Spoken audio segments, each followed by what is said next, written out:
Hello students, हम general properties of aldehyde and ketone के बारे में चर्चा करेंगे। एल्डिहाइड और कीटोन के सामान्य गुण। एल्डिहाइड व कीटोन के सामान्य गुण कौन कौन से हैं। इससे पहले हम पढ़ेंगे कार्बोनिल समूह की प्रकृति। कार्बोनिल समूह की प्रकृति क्या है। ठीक है, कार्बोनिल समूह में एक कार्बन परमाणु द्विबंध द्वारा एक ऑक्सीजन परमाणु से जुड़ा हुआ होता है। ठीक है, जैसे ये कार्बोनिल समूह है और ये CO, ठीक है, और ये डबल बॉन्ड है जो इसके इस तरह से ऊपर और नीचे ये होता है। ये सामान्यतः इस तरह से हम इसको लिखा जाता है। अतः क्या होता है कि दोनों के मध्य चूँकि ऑक्सीजन की विद्युत ऋणता कार्बन परमाणु से कहीं अधिक होती है, अतः दोनों के मध्य स्थित द्विबंध के इलेक्ट्रॉन युग्मों का आवेश घनत्व कार्बन की तुलना में किस पर अधिक हो जाता है, ऑक्सीजन पर। फलत इसमें इस बॉन्ड में आयनिक गुण व ध्रुवता आ जाती है। C डबल, इसमें देखो इस पर आ जाता है आपका डेल प्लस और इस पर आ जाता है del minus. C double O बंध की इस ध्रुवता के कारण एल्डिहाइड और कीटोनों के द्विध्रुव आघूर्ण के मान बहुत अधिक होते हैं। इसके अतिरिक्त कार्बोनिल समूह में निम्न प्रकार का अनुनाद भी होता है। इस तरह का C डबल बॉन्ड O, दो लोन पेयर होते हैं ऑक्सीजन पर, अनुनाद शो करेगा। और C ऑक्सीजन डबल बॉन्ड, ये बॉन्ड टूट के यहाँ पे इस तरह से आ जाता है, तो इस पे आ जाता है आपका माइनस चार्ज और इस पे आ जाता है आपका प्लस चार्ज। इस तरह से अनुनाद शो करता है। इस प्रभाव के कारण परमाणु पर, कार्बन परमाणु पर इलेक्ट्रॉन की कमी अर्थात धन आवेश आ जाता है। अतः सामान्य नाभिक स्नेही इस पर आक्रमण करके नाभिक संयोगात्मक अभिक्रिया देते हैं। यह अभिक्रिया अम्ल की उपस्थिति से प्रेरित होती है, क्योंकि उस स्थिति में कार्बन परमाणु स्पष्ट रूप से धनावेशित हो जाता है। एसिड कैटेलाइज्ड होती है, जो भी रिएक्शन होती है इसकी एसिड कैटेलाइज्ड होती है। H+ की उपस्थिति में स्पष्ट रूप से कार्बन पर धनावेश आ जाता है। अतः यह न्यूक्लियोफिलिक एडिशन रिएक्शन शो करता है। एडिशन रिएक्शंस, ठीक है।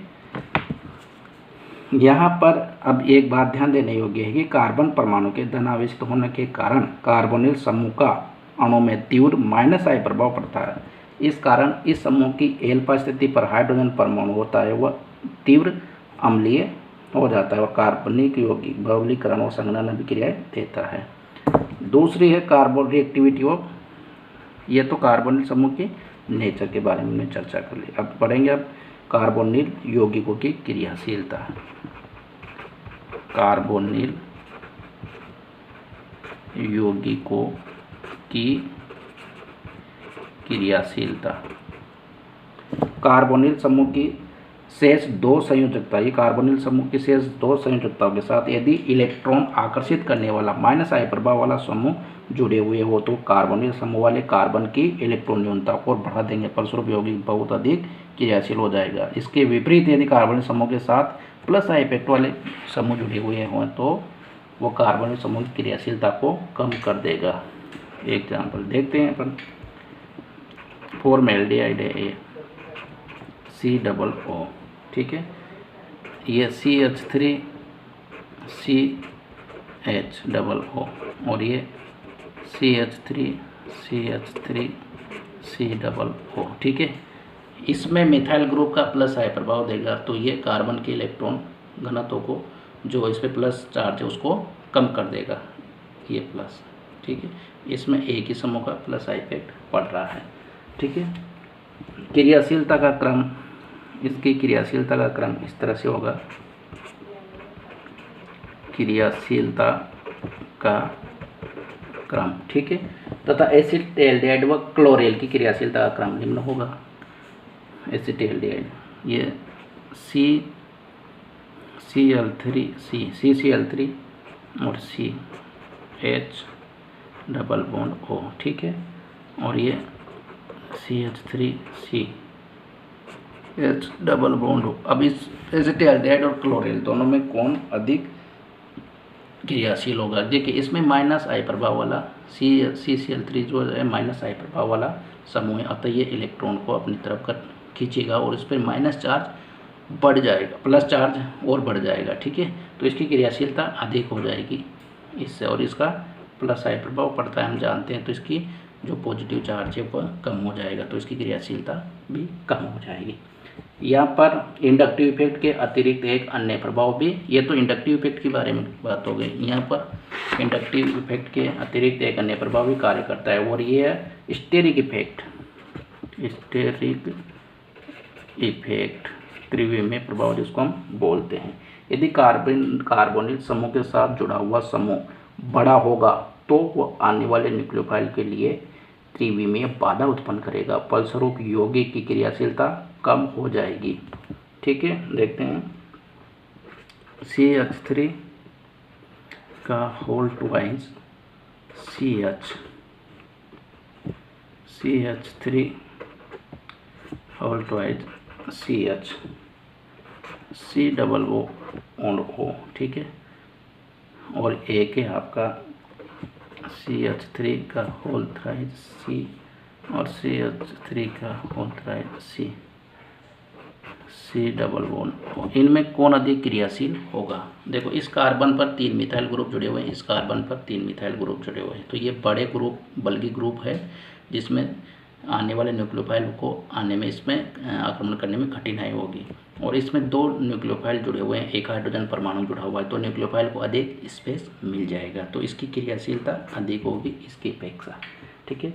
कार्बोक्सिलिक अम्लों व उनके उत्पन्नों में कार्बोनिल समूह से जुड़े हुए समूह के इलेक्ट्रॉन युग्म कार्बोनिल समूह के साथ इस प्रकार अनुनाद करते हैं कि कार्बन बिल्कुल ही इलेक्ट्रॉन नहीं हो पाता, तो ये न्यूक्लियोफाइल की अभिक्रियाएं नहीं देते हैं। अब कार्बोक्सिलिक एसिड के साथ अलग केस होता है, उस केस में क्या होता है कि RC डबल बॉन्ड OH, ठीक है। इसमें जो कार्बोनिल समूह है COOH में, इसमें इस वाले समूह का जो इलेक्ट्रॉन है वो अनुनाद द्वारा इस तरह से अनुनाद शो करते हैं और इस पर ये रिएक्शन नहीं दे पाता। और इसमें भी इस तरह से एमाइड जो होता है NH2, इसमें भी ये इस तरह से अनुनाद शो करते हैं, RC डबल बॉन्ड OR, ठीक है। ये इस तरह से अनुनाद शो हो जाता है, ठीक है। तो ये न्यूक्लियोफिलिक एडिशन रिएक्शन नहीं दे पाते हैं। Physical properties of aldehyde and ketone. Physical properties of aldehyde and ketone, ठीक है। एल्डिहाइड का प्रथम सदस्य फॉर्मेल्डिहाइड होता है, एक गैस होता है जिसका 40% जलीय विलयन फॉर्मेलिन कहलाता है। फॉर्मेलिन 40% जलीय विलयन किसका? फॉर्मेल्डिहाइड का। फॉर्मेल्डिहाइड का 40% जलीय विलयन, ठीक है। 11 कार्बन परमाणु तक के कीटोन भी द्रव होते हैं जबकि उच्चतर सदस्य ठोस होते हैं। एल्डिहाइड और कीटोनों के क्वथनांक, उनके बॉइलिंग पॉइंट। एल्डिहाइड और कीटोनों के क्वथनांक संगत एल्कोहलों की तुलना में कम किंतु संगत एल्केनों से अधिक होते हैं। इसका कारण ये है कि इसमें एल्कोहलों की भांति अंतरा अणु का हाइड्रोजन बंध नहीं होते, अतः अणुओं का संगुणन नहीं होता, लेकिन अणुओं में द्रुतता के कारण अंतराणु आकर्षक बल पाया जाता है जो कि एल्केनों में नहीं होता। C डबल बॉन्ड O, ये डेल प्लस, ये डेल माइनस, इसका दूसरा मॉलिक्यूल अगर है C डबल O, ये del minus del plus, C double bond O, del minus del plus. ये कार्बोनिल समूह में एल्कोहलों की भांति हाइड्रोजन बॉन्डिंग तो नहीं पाई जाती, परंतु इनमें क्या होता है कि ये अंतराणु आकर्षण बल पाए जाते हैं, जिनके कारण इनमें पोलैरिटी आ जाती है और इनके जो बॉइलिंग पॉइंट है वो एल्केनों से तो अधिक होते हैं परंतु एल्कोलो से कम होते हैं। निम्नतर यौगिक जल में विलयशील होते हैं, जबकि अणुभार बढ़ने के साथ विलेयता कम होती जाती है। क्यों? इसका कारण यह है कि निम्नतर कार्बोनिल यौगिक जल के साथ हाइड्रेट बनाकर जलयोजित हो जाते हैं, जबकि उच्चतर यौगिक एल्किल मूलक का बड़ा आकार होने के कारण ऐसा नहीं कर पाते। देखते हैं सोल्युबिलिटी इन वाटर में विलयशीलता किस तरह से होती है इनकी। RCH double bond O plus H2O, RCH OH plus XH2O, तो RCH OH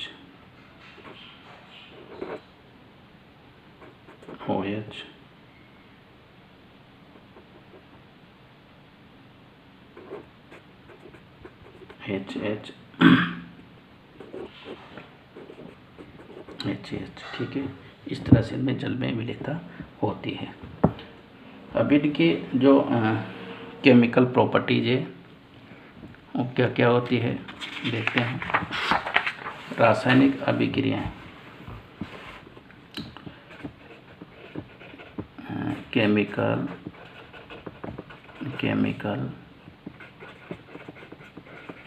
प्रॉपर्टीज, ठीक है। नाभिक स्नेही योगात्मक अभिक्रिया देते हैं। मुख्य रूप से आपने देखा है अभी नाभिक स्नेही योगात्मक अभिक्रियाएं देते हैं, ठीक है। ये कार्बोनिल यौगिकों की अभिलाक्षणिक अभिक्रिया होती है। कार्बोनिल समूह की ध्रुवता के कारण कार्बन परमाणु पर धनावेश आ जाता है और उस पर न्यूक्लियोफाइल का आक्रमण आसानी से हो जाता है और न्यूक्लियोफिलिक योगात्मक उत्पाद बन जाता है। एक प्रारूपी नाभिक स्नेही योगात्मक अभिक्रिया को निम्न प्रकार से दर्शाया जाता है। देखिए C डबल बॉन्ड O, इसकी इलेक्ट्रोनेगेटिविटी ज़्यादा तो इस पर डेल नेगेटिव चार्ज, इसकी इलेक्ट्रोनेगेटिविटी कम तो इस पर डेल पॉजिटिव चार्ज, प्लस एक नाभिक स्नेही जो होता है H प्लस NU माइनस, ये आक्रमण करेगा और जो उत्पाद बनाएगा आपका ये OH और NU, ये योगात्पाद होता है, योगोत्पाद, ठीक है। ये कार्बोनिल यौगिक है, ये नाभिक स्नेही। क्रियाविधि देखते हैं अपन इसकी, मैकेनिज्म किस तरह से संपन्न होती है। फर्स्ट स्टेप में क्या होता है कि C double bond O del minus del plus पर न्यूक्लियोफाइल आक्रमण करता है। मंद स्लो स्टेप है, ओके। स्लो स्टेप में आक्रमण करके CO माइनस NU, फिर इसके बाद H प्लस आक्रमण करता है plus H plus fast step में और बन जाता है COH और NU, ठीक है। ये इंटरमीडिएट बनता है ऋणायन। और सेकंड में क्या होता है कि ये जो होता है C double bond plus H plus, इसमें C प्लस OH और NU का आक्रमण होगा और बन जाएगा COH NU, ठीक है। ये मध्यवर्ती कार्बोकेटाइन। सामान्य परिस्थितियों में भी क्रियाविधि 1 से संपन्न होती है।